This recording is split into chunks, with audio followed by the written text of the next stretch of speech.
Is this the next Cyberpunk 2077 or just a cheap knockoff?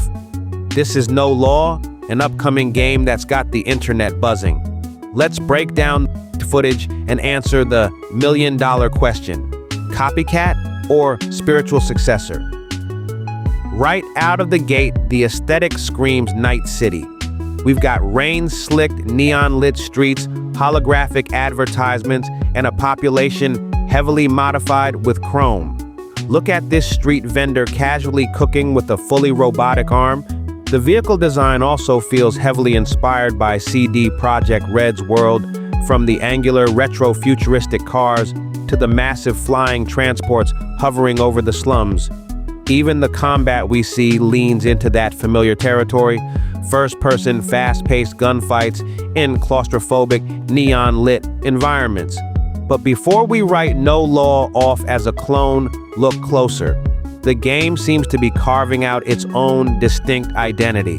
While Cyberpunk 2077 focused heavily on slick corporate skyscrapers and wide American-style avenues, No Law feels infinitely more cramped.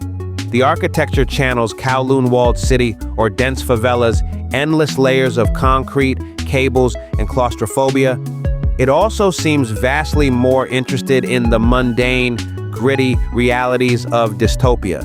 We see characters tending to plants, cooking instant noodles in grimy kitchens, and dealing with clunky analog tech.